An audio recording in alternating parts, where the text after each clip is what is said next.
It's not a very great relationship when you believe that the only reason that someone wants you to go learn something isn't because it will benefit you, it's because they will be able to extract more from you. Now, there may be a side effect that it was very good for that person, but the driving factor is we're telling you to do this because this is skills that you need to pick up or to improve. These are skills that we need you to Thank have, you. or we need you to wander through a different maze for. Yeah. Not, Rather hey, these are than skills what are that the you're going to skills? get better.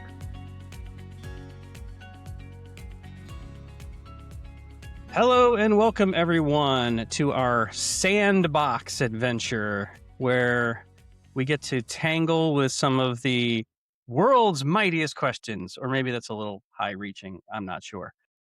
Well, we get to connect, challenge, co-create, and do all those fun things that we've been doing for an entire season and a half now. So that sounds good. I'm Ed. And I'm Paul, and this is the Thought Partners podcast. And I'm so excited to be back with you today, Ed. Um, I have to tell you, I had a conversation 2 days ago that I was excited to share with you, and I figured that was a good place for us to start to kind of explore the questions that came up in my conversation. And now this individual does not know I'm directly sharing this conversation, so we're going to change the names to protect the innocent. So we're going to call this person Matt that I had a conversation with.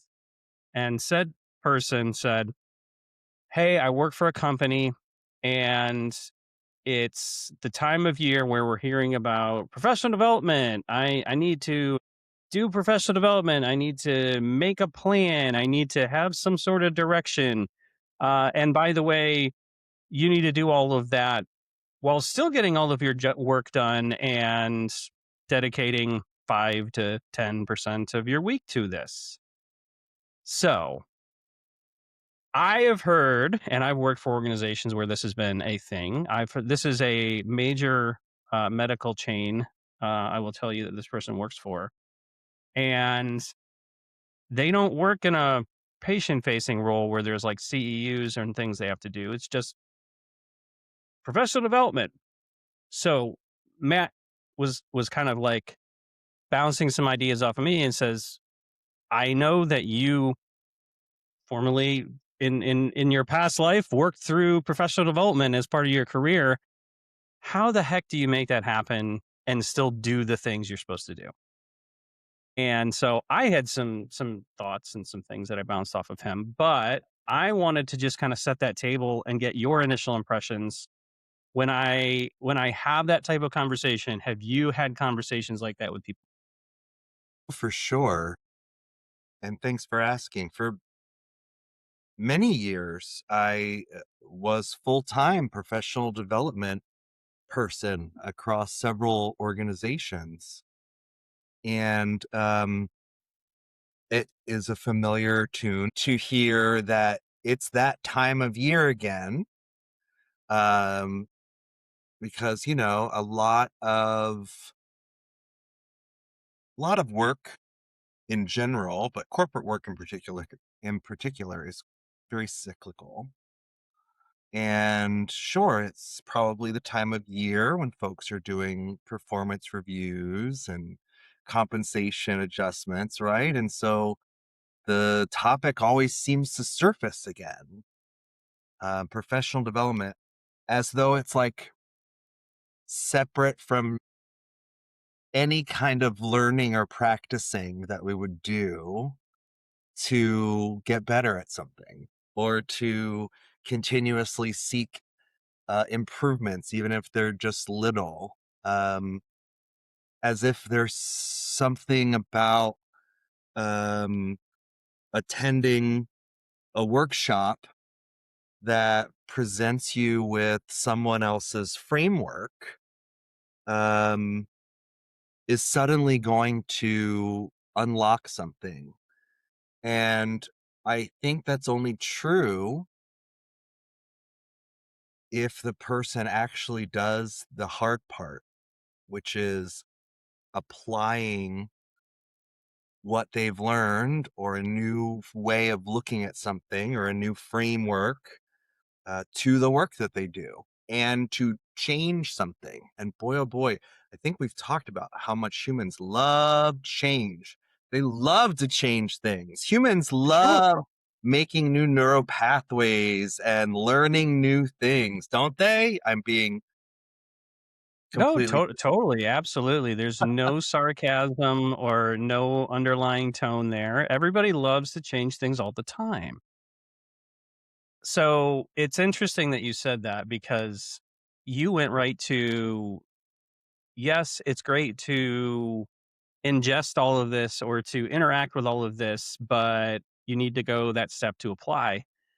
And the actual conversation, I started to kind of go down that path and saying, yeah, you need to find something that's something you can actually apply to what it is you're doing so that you can kind of report that as you will. And he kind of stopped me. He goes, I don't want to do it. And I said, okay, well, that's first and foremost, that's a problem. And it's not a problem because you don't want to do it because they're asking you to do it.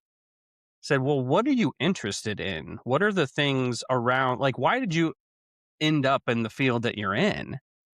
And he said, well, I just like solving problems and looking at managing people and making sure that they're getting the things that they need.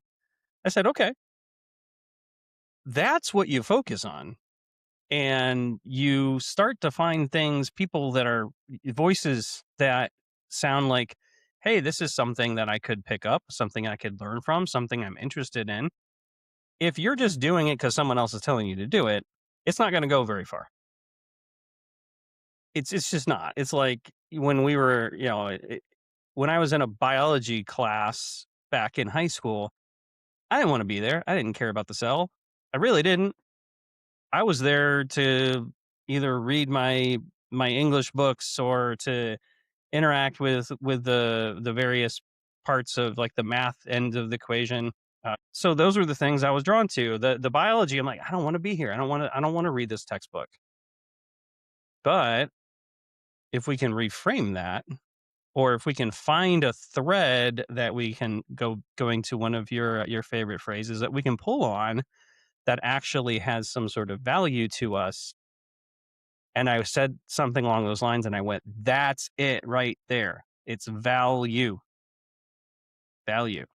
Hmm. So when I say value in professional development, what's the first thing that kind of like echoes through your mind?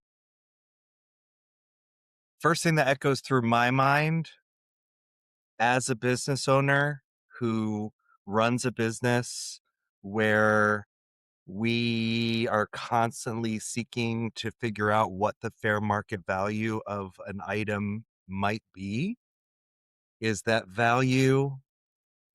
um value shows up in context. Okay. So the first thing that came up for me, and I want to go back to your actual conversation where Yeah, sure. Matt said, I don't want to. Yeah, that's I before you shared that part of the story, I was going to say to you, well, maybe they just don't want to do it. What if resistance to professional development or um, somehow not seeing the value in professional development stems from or maybe is some way attached to a very uncomfortable truth, which is they just don't want to. I don't want to learn something new. I don't want to try a different thing. Growth mindset is about trying new things. Experimenter mindset, science mindset, it's about trying things and failing and messing up and learning from it. And learning is hard. Learning is a Yeah. skill in itself, right? So like there are there's active energy that's required for that. And when someone doesn't have that energy to spend or they don't um, actually use it, then why would they want to do it? I'm not judging anybody saying I don't want to. I just think it's really, Yeah. I think it might be, and it might be the first clue as to where the value is. The other thing I'm thinking about is that value extraction piece, right? So it's about extracting value, even when you can't necessarily see it up front. When we start going through um, a house, my business is one of the things that we do is we run estate sales, and we do move management coordination. And one of the things that we're doing when we're sorting and figuring out what's in the house and sort of taking inventory is we're extracting the value. We're finding the things that are going to potentially have the most value, that will have the most interest from other people, and will benefit the client and us were we to find a buyer for it. And I think similarly, going into a professional development workshop or exercise or learning a new framework or learning a new language isn't about memorizing the whatever it is, the 17 four-letter, however, whatever framework it is that someone breaks it down. The the The frameworks are many, but the principles are few. And the principles, where we dig down inside of it and we figure out what those are, and then we extract the value by taking something away from it into our work that we actually change, or that we actually let ourselves learn, or build new processes, or build new mindsets even. I mean, and there's lots of ways to do that. Like, one of the ways that I remind myself is to keep little pieces of paper around my desk that have things written on them. This one says, "What would this look like if this were fun?" Right? So it's a reminder. It's just a little reminder for me that I'm practicing that mindset. Now, does that work on me all the time if I'm sitting here frustrated? No. Do I sometimes give it a dirty look, that little piece of paper over there, if I'm not having fun? Yes, I do. And sometimes when Sometimes I you just rip it up, right? And sometimes when rewrite I'm it on the another day. verge sometimes when I'm on the verge of going into one of those old mindsets, so those old records or those neural pathways where I would normally get frustrated, sometimes it's just enough of a nudge for me to remember that my mindset matters and the way that I come into it matters. And so for me, the value of professional development is giving yourself space to learn and try something. And that's actually kind of where the conversation went in terms of mindset. And I said, okay, so you don't want to do this because they're making you do this, or you don't want to do this because it's energy, time, etc. You don't want to expend. And he said it's not, it's that the greater they that is paying him a salary Our have corporate overlords, dictated, yes, that you're going to do this, and by the way, you're going to spend X amount of time. And this is the same conversations happening where he's saying, hey, I need a new member for my team, and they said, well, we don't have time and money for that. And so this is, I think that's part of it. That's where this problem was kind of living, is the professional development piece that he was kicking around was tied to frustrations and this need from the company angle. And I said, well, okay, well, what would this look like if you just wanted to learn something about what you're doing? Is something that I said, what would this look like if it was benefiting you directly and it was totally up to you and it didn't have anything to do with the company? And it was like that was like the treasure box was opening, because at that point it wasn't a mandate from on high. It was, oh, this is about me building my brand. This is about me building where I want to be and how I want to grow. And it was like a whole different conversation at that point.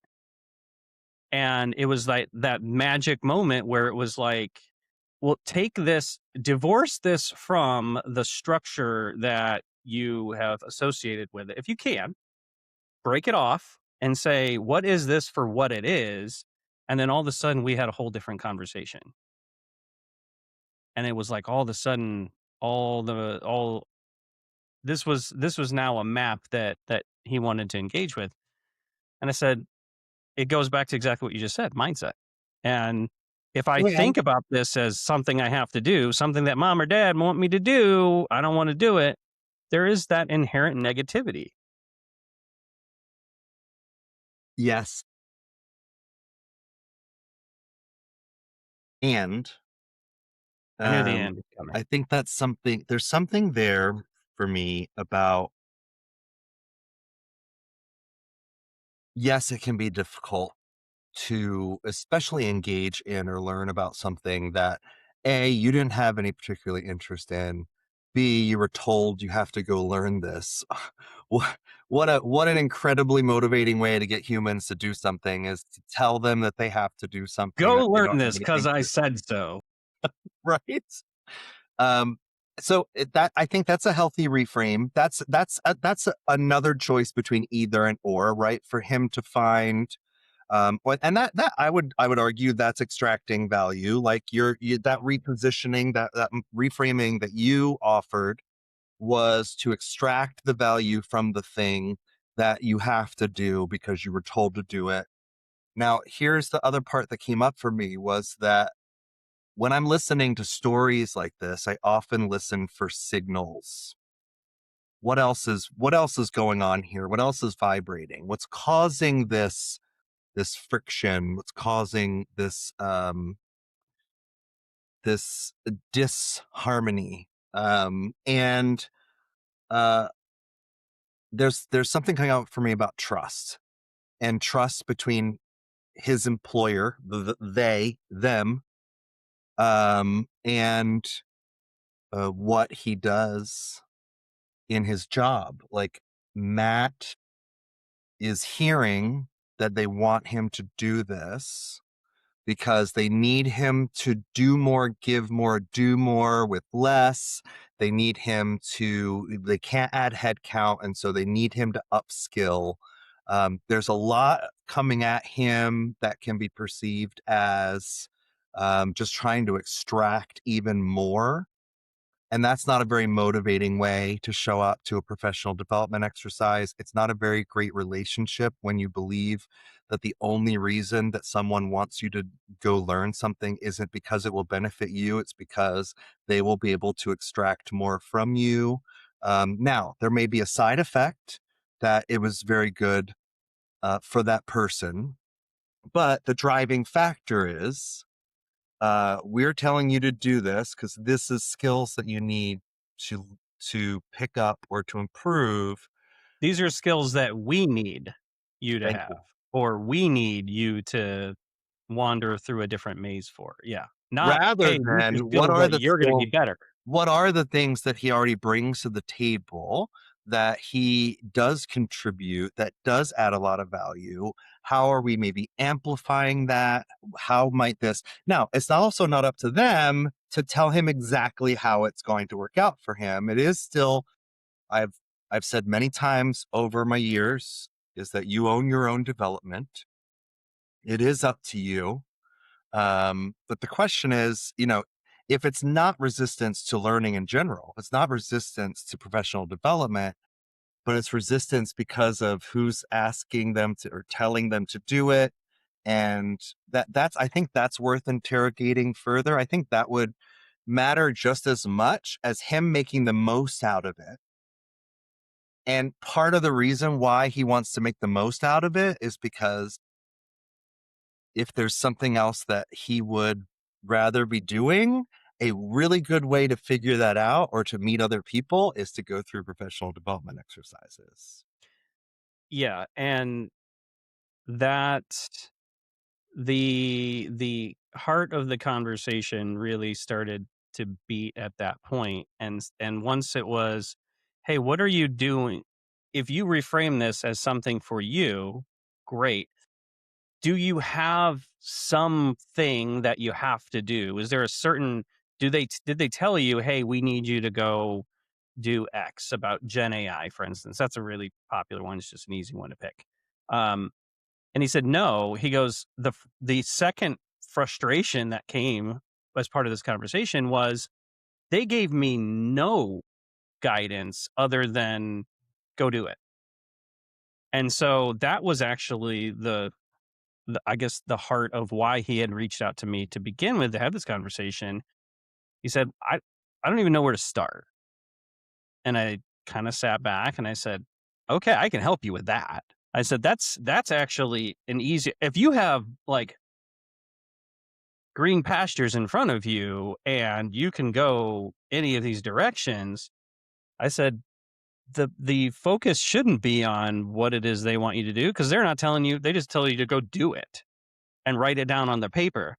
I said, so this is the perfect example of, or perfect reason to say, what is it that you are interested in? What do you want to, is there something you want to learn about that you can, I don't want to say spin as professional development, but that you can justify as, this is me growing professionally? He kind of sat there and I said, all right, so these are the things that I do when I'm evaluating whether or not something is professional development. And remind me, because I want to spin back around to a story about finding value when you end up in a situation where the value is questionable at best. Um, but before that, I said there are basically like three areas that I think about when I'm deciding whether or not I want to spend my time, energy, money, oftentimes on professional development. Is it accessible? Is it something I can actually do? Do I have the time? Is it at a time that I can attend it, or is it at a? Do I have the time to give to it? Is there a cost involved? Do I have the money to pay for it? I'd love to go to a ton of different conferences, but when they range sometimes $2,000 just to get in the door, I can't do all of that. So what I have to do is I have to figure out which one of these are worth my time at the end of the day and which one are worth my money. And then I said, the next thing you want to look for is whether or not it is aligned to something that is valuable to you or a direction that you're interested in.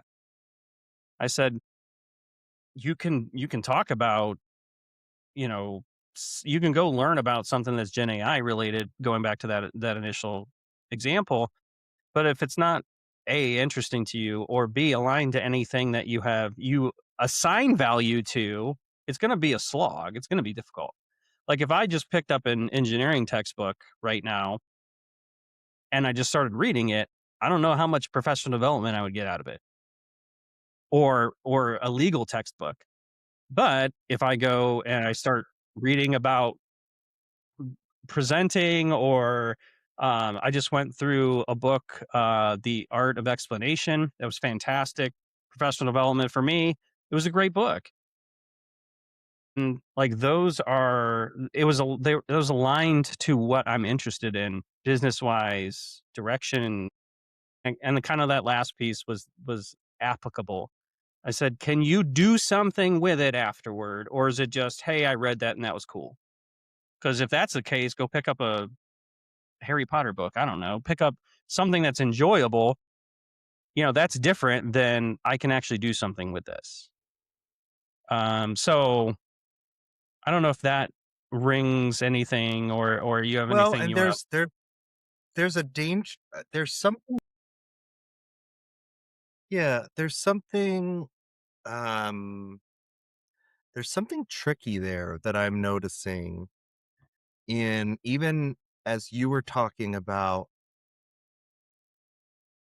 if it if it doesn't feel like it's going to be useful, right? Like there is this sort of automatic, I don't know if it's an analysis or is it a judgment or some sort of way of thinking about it as, well, if I do this thing, I've got to get something out of it. I got to be able to show that it helped me make a difference. Like there is this like energy about it needing to show up quickly and be really applicable right off the bat. When in reality, some of the ways that we learn aren't from that. They're not they're not going to be immediately applicable until you try them and mess them up, or until you try to do something different based on what you took away from it. You can read or watch something that you deem enjoyable versus not enjoyable, and still come away from it with, how did it make you think? How did it make you feel? How did you experience that thing? Like what did it bring up for you? Because much of what we do as humans is we make up and tell stories from our Yeah. experience, right? Like we communicate experience to each other.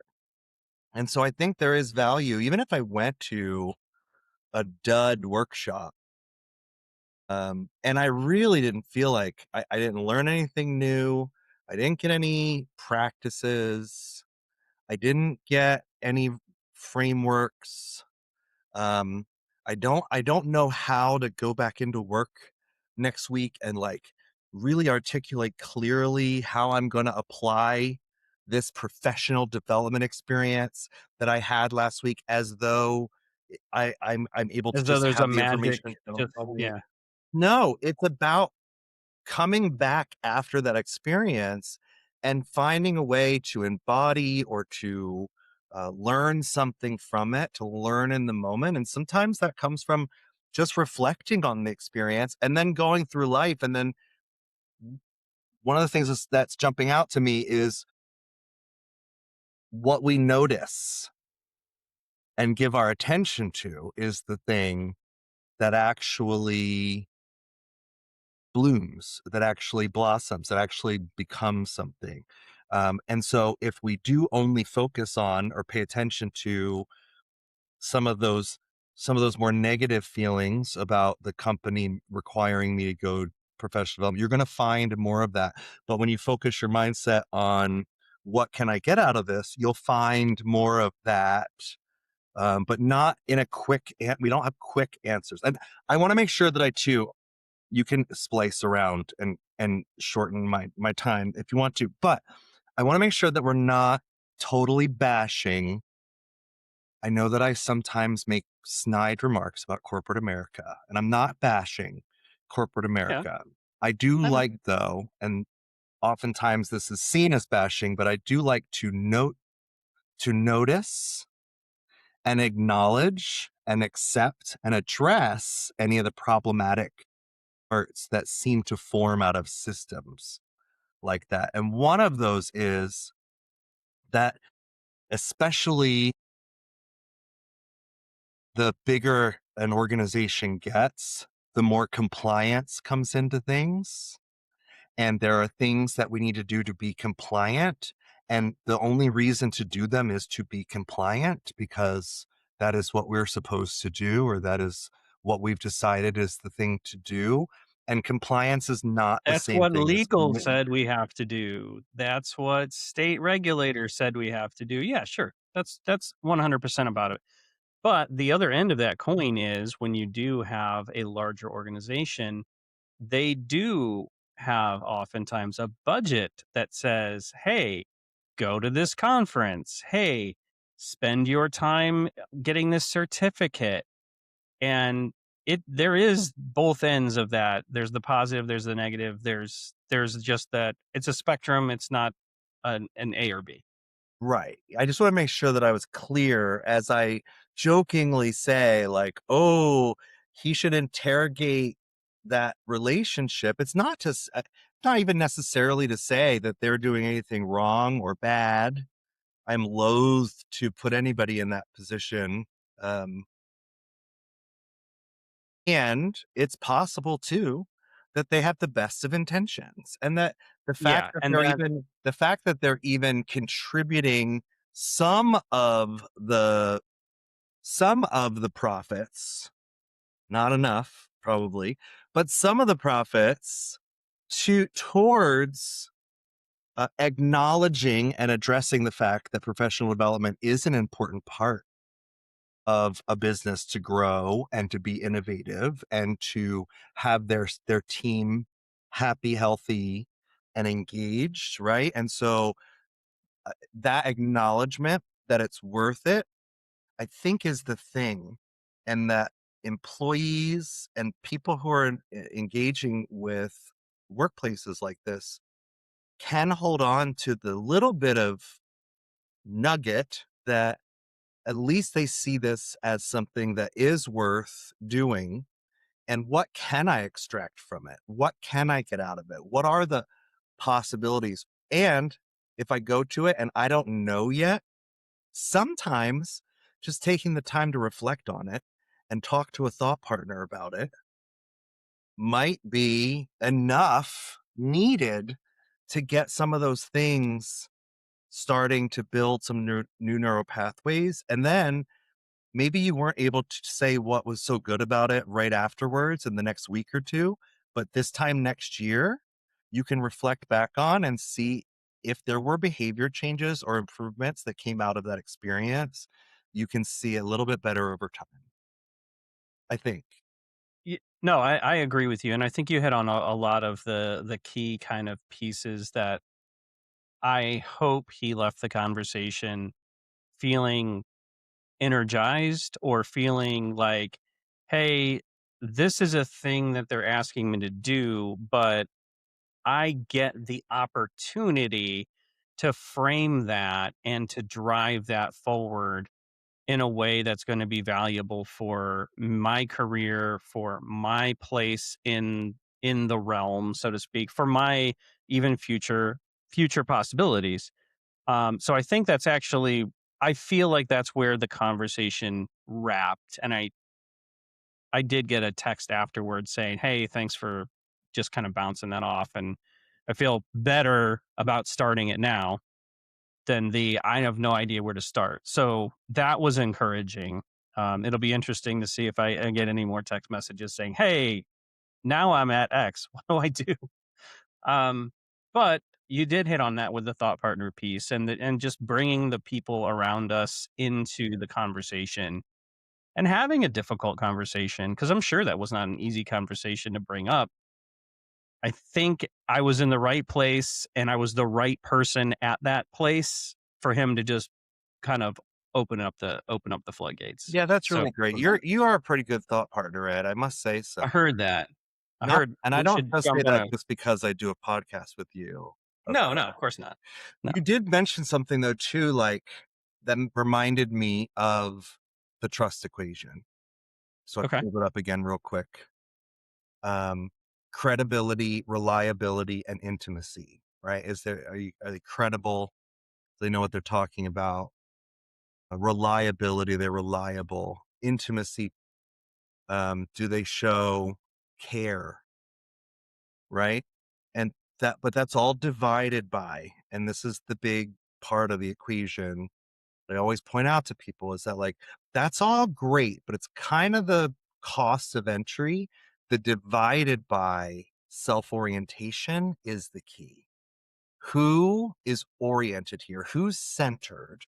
And even if we are centering ourselves and them equally, at least acknowledging and accepting and addressing that out loud. I think a lot of times when I hear people talk about wanting their organizations to be more transparent, and a lot of people say they don't know what that means, what they're talking about, it's be transparent about where your orientation is. What's the focus here, right? Is the focus on the consumer?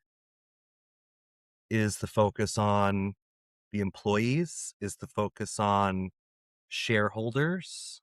I mean, you know me, Ed. I don't know. Oh, here it is. The one and only reason I walk this earth is to create shareholder value. Again, facetious. I'm such a Gen X smartass sometimes. I almost can't stand it. I just don't feel that ever. So Uh, so here, I will wrap up this conversation for the day with a bit of a story on me finding value when it was a difficult road. Last year I went to a professional conference and I was bouncing from one session to the next, and the way the rooms were in this particular hall, they were very close together and doors kind of faced each other and sometimes looked like they almost overlapped. That's the type of hall it was. And I was kind of late ending another session had run over that was really interesting. I was really engaged with, but I needed to like trek halfway across this facility to get to this other side to get to my next, what I believe to be a very interesting session. It was a Back to the Future themed DeLorean session about something to do with presentations. I'm like, oh, that's really cool. I can't wait to go kind of engage with that.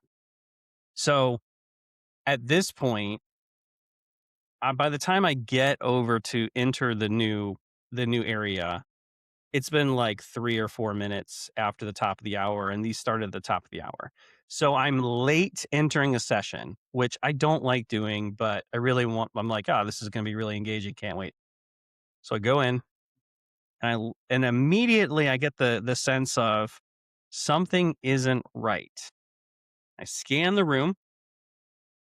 There are about a dozen people in there, but not like the crowd does not scream DeLorean to me. How do I explain that? And so, but I'm like rushing and kind of getting in, and so I sat down at a table by myself. There were about 8, 9 tables around, all the circle tables with the chairs, you know, that type of thing. And this person starts talking, and I'm like, this is I went in the wrong room. And I knew it immediately. I'm like, this is not the session that I intended to go into. And this person's starting to talk about coaching nursing faculty to coach students. And I'm like, uh, I am not in the medical field. I have no nursing faculty that I've ever mentored or worked with, really. I'm like sitting there going, I'm late to this session. On top of it, I am the only male in this session at this point. And I'm like, I don't know what to do. Like I already had sat down, I got my notebook out and I kind of and so as the presenter started to introduce herself, I quickly like glanced at the program on the phone and I went, "Ah, yeah, this is a coaching session." Um, and so I went, "You know what? I'm here. I'm here for it. I'm going to figure out how to make this a valuable experience." And for it was 45-minute session, and we were broken into groups. I had to join another table and engage with them. And I actually think it was a value add for not only myself, but also the other people in the session, because I had the distinct feeling that these folks had essentially traveled as a cohort from multiple of these sessions in a row. They knew one another. They were referring to each other by first names, and they were clearly from different schools, different areas. And they were able the 2 that I was working with were able to kind of look at things from a very different angle because I was there from a training and end of things, and they didn't have anybody necessarily in this cohort that had that experience. And so it was really engaging. It was really interesting to learn how the clicky style of faculty that they were talking about worked. And I was able to kind of bounce things off them and say, well, when you have a group that's tight knit, that you have to kind of give them some real direction about how to do these things. How do you do that? And we were able to really have a conversation that I wouldn't have had otherwise. And so my mishap ended up being a really interesting value add because I had conversations that I may never have had with these folks or with this group. And all because I went, I'm going to find some value out of this situation and I'm going to make it work. And it worked out really well. One of the better sessions I attended for that entire conference. That's my finding value where you may not necessarily think it is story. Would you mind sharing a little bit about what you did get out of it a little bit more and what value you seem to have extracted in by accident? So, first of all, it was there was a sense of it was a heightened sense of, I guess, a combination of embarrassment for being in the wrong place and engaging with an entirely different style of learner, or of learning environment than I was accustomed to, and being able to say what I really took from it was I have a certain skill set that I associate with the things that I do well. And man, does this translate into whole different conversations and directions that I necessarily didn't think about or wouldn't have necessarily seeked or I had conversations that I think the value was feeling like I could talk to anybody about the things that I have, the skills that I have. It's just a matter of figuring out how to find common ground. And so it was the common ground piece, I think. Like finding common ground in that group was a challenge because I didn't know what the value structure was necessarily. And I was entered into this fairly tight knit kind of group of folks that all knew each other. And now that I thought about it afterwards, the some of the interesting looks that I had when I was entering the room, I didn't register at the time, but as I played it back, I'm like, oh, that's because they hadn't seen a new person to the group all day at this point. This was like the fifth session of the day. So it was interesting. So they're like, I don't know if "Who's that this helped. guy? Who's this jester walking in here? Who's this clown? Who's this clown?" Now, thank you for sharing that and going a little bit further. I'm really curious about the embarrassment part, right? So, like, I'm getting that now. Like, who's this clown? Who's this guy? They were all in this room together. You just busted in late and Yep. suddenly we're joining them. And then you made that conscious choice. I'm just going to stay and get the most out of it. There was a little bit of embarrassment, but a little bit of that. Coming out of it, and say we met in the hallway after and we were going to compare sessions. And if I said, "What'd you get out of that session?" In that moment, with the embarrassment and all of the whatever was going through your body at the time and in your mind, what might you have said that you got out of it? At that moment, I was able to make something out of a mistake. I made a mistake. I was able to still extract value out of a situation that I found myself in. Now, it was fully my fault. I will acknowledge, like, I just couldn't read the sign that said, what is this session?"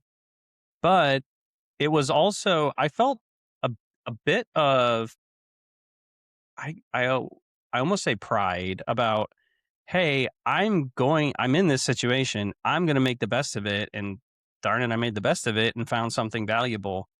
So And some there of the was outcome, something there. some of the value that got extracted didn't even hit until later.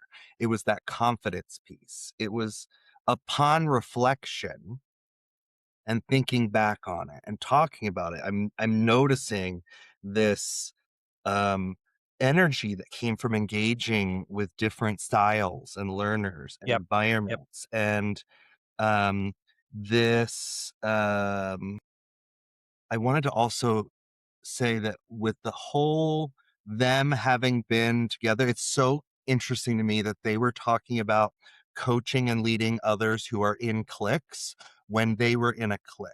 When they were in, yep. And they were in this space that has a lot of danger in becoming groupthink. And it is an element of any kind of creative or innovative venture that innovation needs that disruption. I was the disruption. I was the disruptor in that room, and I got the sense that it was just what that group needed at that time to move something forward, Yes, to make it that not another session. and too often we know that these things are curated by executive leaders to make sure that who's in the room are the right people in the room.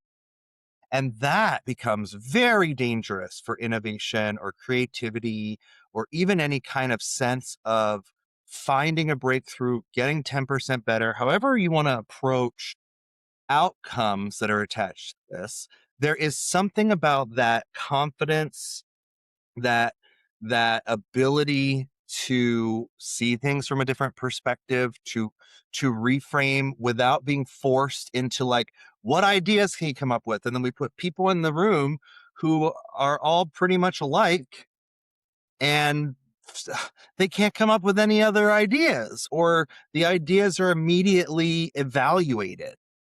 When we immediately evaluate the situation, that is, in a sense, setting our mindset. When we immediately decide that this is not going to be valuable, well, you're going to find all the ways that it's not valuable. That's what happens. That's how the practice of going from having a mindset to showing up in a mindset plays out. And when even if you say, "Oh, I'm a lifelong learner. I love learning new things." And then you say, "Oh, but I have to go to this thing where I'm not going to learn anything and I don't really want to do it." Well, guess what? That's What? exactly what's going to happen, right? Versus Imagine that. going into it and saying, like, we're going to extract the value here. We're going to make the most out of it. I'm going to show up and I'm going to listen and I'm going to learn and I'm going to figure out, maybe later, what value that experience added to my life. And I argue that they're all valuable because the only thing that's real is the moment that you're in as you're listening to this right now. Right. So, like, what's the next thing? What's the next thing you could do when you mess up? What's the next thing you do?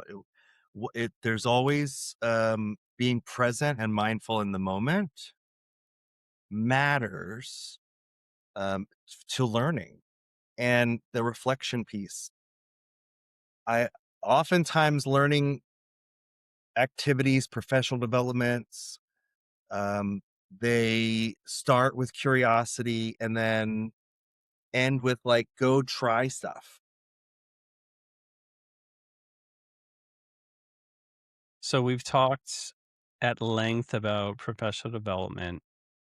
If I were a listener today, what is something that I can take away? What is something I can do since we're creating together, you and I?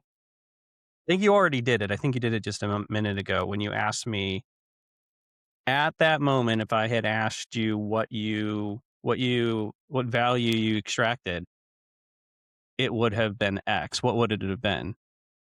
I think we have that as a guiding question for folks who listen to this. At the end of this period of time where you spent with us, what is that value? What is that thing that you take away? That 5-second moment that really just encapsulates how you spent your time here with Paul and I today. What does that sound like to you? Sounds great. I love reflection. I think that's it. and I see a lot of value in reflection. So sometimes reflecting is enough. Sometimes we are enough. Ha ha ha ha. That's right. Hey, I liked this conversation. Thanks for the topic. Well, definitely enjoyed sharing my story time with Ed today. Both ends of that. We bookmarked it or booked ended it well. And Paul, I think there's a customary way that we close, isn't there? Yes. Thank you for listening to the Thought Partners podcast with Ed and Paul. And please remember to take care of yourselves and each other. Thank you.